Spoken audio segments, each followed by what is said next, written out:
Bonjour, bonsoir, selon vous trouvez dans le monde. Je vous demande d'activer la cloche de notification, de partager, de commenter, de proposer des sujets dans vos commentaires que nous puissions analyser et développer ensemble. Et il y a beaucoup qui disent qu'ils ne reçoivent pas les notifications de mes publications.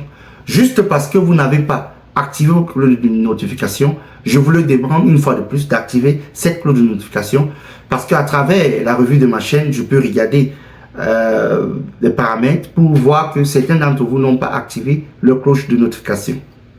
Faites-le. Je vous en remercie ainsi. Aujourd'hui, nous allons parler du Mali. Récemment, le gouvernement malien a décidé de suspendre une fois de plus les activités des partis politiques au Mali. Je trouve cette approche appropriée. Lorsqu'on a affaire aux partis d'opposition commerçants, dangereux pour la nation, on est amené à utiliser des moyens aussi démocratiques parce que ça fait partie de la loi. Je vais être clair avant de commencer mon développement. L'AES ne vous a jamais dit qu'ils veulent faire la démocratie comme les Blancs. Parce que la démocratie n'a amené aucun pays africain dans le développement.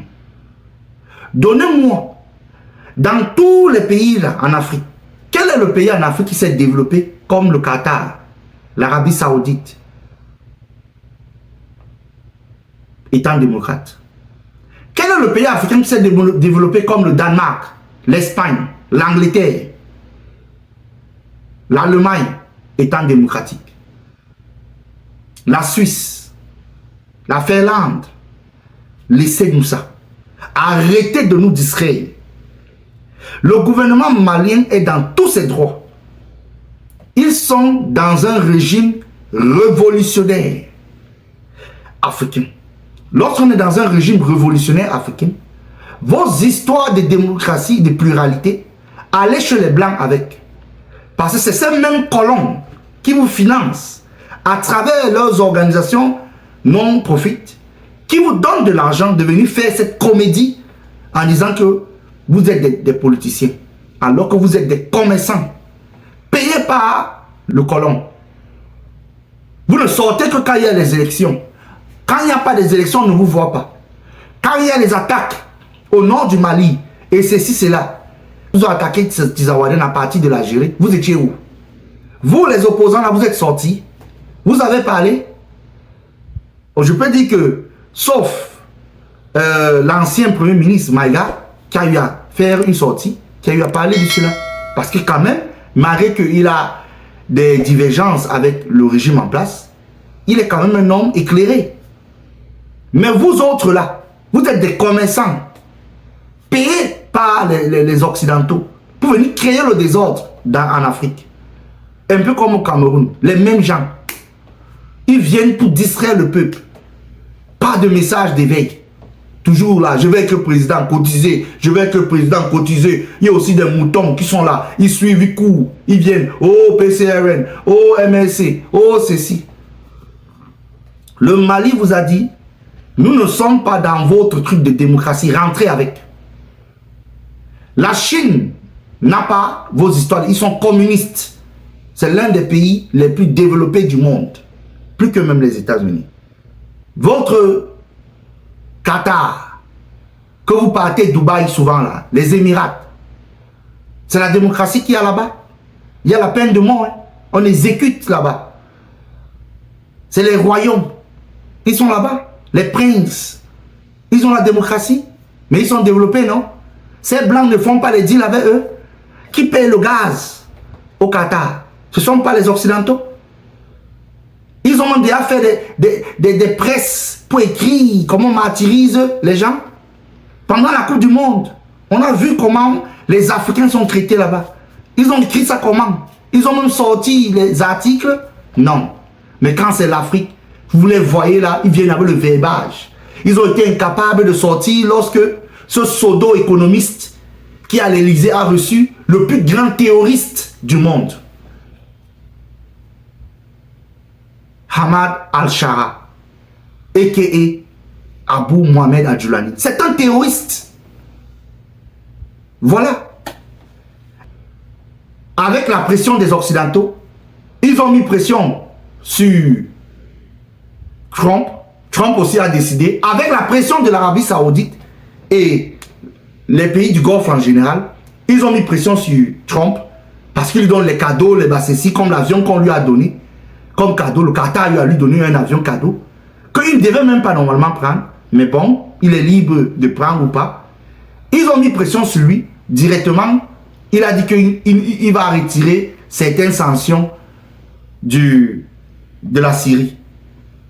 Mais comment Trump, toi, tu peux retirer les sanctions sur la Syrie quand c'est un djihadiste qui a tué les militaires américains, qui a tué les militaires français, qui a tué les militaires de l'Union européenne, qui massacre dans le Sahel, qui coule le sang des innocents, des familles, qui ont tué ces terroristes qui tuent les gens au nord du Cameroun, qui ont tué des militaires récemment au nord du Cameroun, qui tuent les militaires constamment au Togo, au Bénin,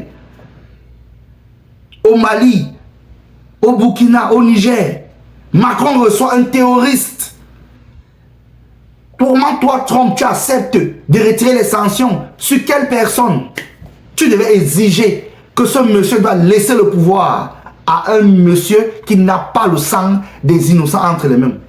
Il a tué des militaires américains, tué les militaires européens, tué les militaires français. Le Bataclan, c'est qui? C'est Al-Nosra. Il a tué, mais Macron a fait comme s'il n'a plus rien vu. Il est parti demander une dérogation à l'ONU pour recevoir un terroriste. Mais ils sont prêts à sortir leur gueule pour parler au Mali. Ils sortent leur gueule pour parler au Burkina, pour parler au Niger. C'est comme s'ils connaissent la démocratie. Vous êtes trop démocrate et vous recevez les terroristes à l'Élysée. Il a sali l'Élysée. Ce pseudo économiste salit l'Élysée. Vraiment. Les présidents africains qui vont encore se déplacer. Il lui reste 2 ans. En 2027, il doit partir. Comme il veut devenir président de l'Union européenne. C'est ça qu'il vise. Macron vise, Philippe de Villiers avait dit cela. Que Macron vise pour devenir, il veut prendre la place de cette dame-là. C'est qui bavarde beaucoup là, que quand le temps arrive de parler de Poutine, elle sort. Van der Leyen. Quand il faut parler, Lucina Van der Leyen, quand elle bavarde, elle raconte de n'importe quoi sur la Russie. Mais quand il faut parler des terroristes, ils ont disparu. Voilà un terroriste qui était incapable de saluer la ministre allemande qui était avec le ministre des Affaires étrangères français. Mais il a été reçu à l'Élysée. Écoutons cet extrait de comment est-ce que ce terroriste, on est en train de retirer les sanctions sur lui, sur la Syrie, pour des raisons que nous tous, nous connaissons, qui se passent dans le noir. Fait à ce fameux forum de Riyad, puisqu'il annonce la levée de toutes les sanctions américaines visant la Syrie. On sait que l'homme fort de Syrie, d'ailleurs, va à Riyad demain. Il y aura probablement une rencontre. C'est tout de même important. Alors oui, c'est important, d'autant que vous savez que le président français Emmanuel Macron a reçu l'Al-Shara ici en France, que ça a choqué beaucoup, ou certains. Il est évident que la même chose ne sera peut-être pas audible de la part des États-Unis, en tout cas pas de la part de la classe actuelle politique américaine, hormis ceux qui sont vraiment vent debout contre Trump. Mais que se passe-t-il là? C'est probablement pour Trump l'idée que, puisque l'Europe, à travers Macron ou à travers d'autres, tente, peut-être pas une préemption, mais essayer de faire mentir l'adage ou la réalité qui veut que quand on a été djihadiste, comme l'a été le chef, le potentat transitoire syrien, on le reste à jamais.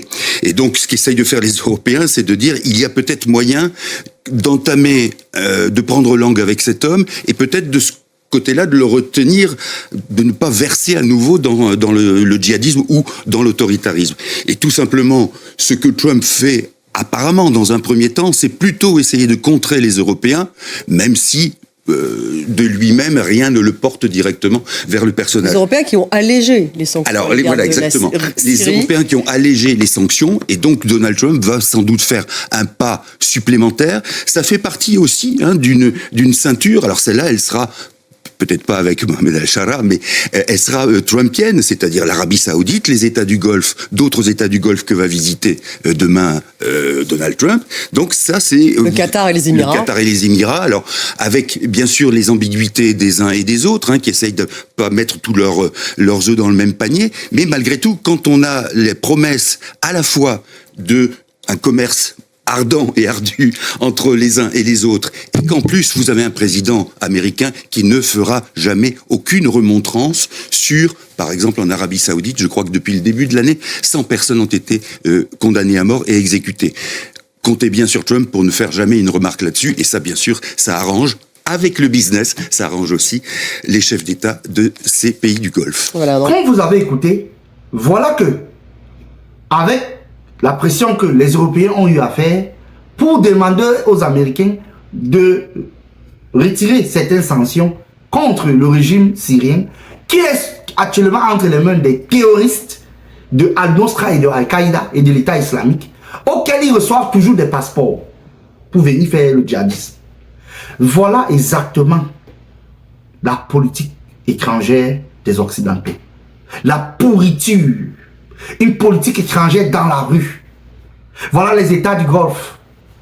Et puis, vous allez voir les gens parler. Oh, il faut la démocratie au Mali. Il faut la démocratie au Burkina. Il faut la démocratie au Niger. Quelle démocratie? Ils vous ont dit que c'est la démocratie que nous on veut là-bas. Nous, on veut la révolution africaine. On veut la révolution. On ne veut pas votre démocratie. Allez avec votre démocratie en Europe. Ça ne nous sert à rien. Voilà ça que Trump est parti où? En Arabie Saoudite. Où est-ce que ça ne fait même pas quelques temps? On a exécuté près de 100 personnes. Voilà un pays que vraiment, je ne sais même pas comment est-ce que les gens font même pour aller dans ce genre de pays. Vraiment. Parmi tous les pays qu'il y a dans le monde, vous partez dans un pays pareil. Et on va vous dire, oh, ils sont développés. Oui, mais c'est la dictature là-bas. Mais ils sont prêts à critiquer l'AES, à critiquer certains présidents africains. Mahamat Déby, il lui critique. Il critique toute personne qui parte contre leur hégémonie. Voilà ça.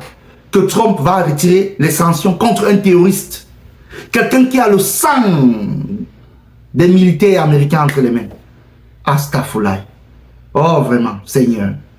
C'est quoi ça? Je vous dis, ne plus prendre au sérieux ces gens. Et comme j'ai dit, les organisations africaines devaient faire une lettre en direction de l'Europe pour leur dire que ce qu'ils ont fait, ce n'est pas normal. Parce que le lac Tchad, le Sahel en général, est meurtri par ces groupes terroristes supportés depuis la Syrie. Et puis on va vous parler de démocratie. Le Qatar est démocratique. Les Émirats arabes unis sont démocratiques. Les États du Golfe en général sont démocratiques. Vous partez où avec la démocratie? Qui vous a dit que c'est la démocratie qui développe un pays?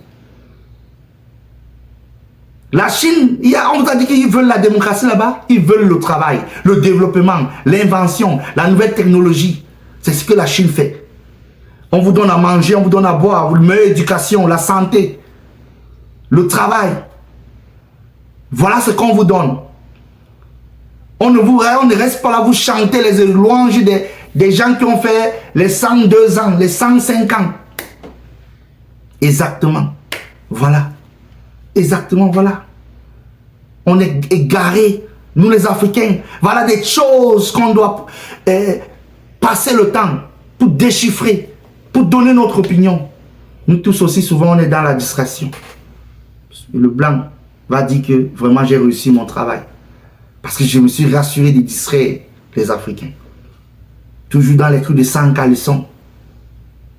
N'importe quoi. C'était tout pour cette vidéo. Je vous demande de vous abonner, d'activer la communication. Et force à l'AES, force à Assimi Goïta, force au capitaine Ibrahim Traoré, force au général Abdourahmane Tchani. Ces histoires de démocratique, nous n'en voulons pas au Sahel. Qu'ils partent avec leur démocratie. Nous sommes dans une révolution. C'était tout. Abonnez-vous, activez la notification une fois de plus. On se parle à la prochaine. Hasta la vista.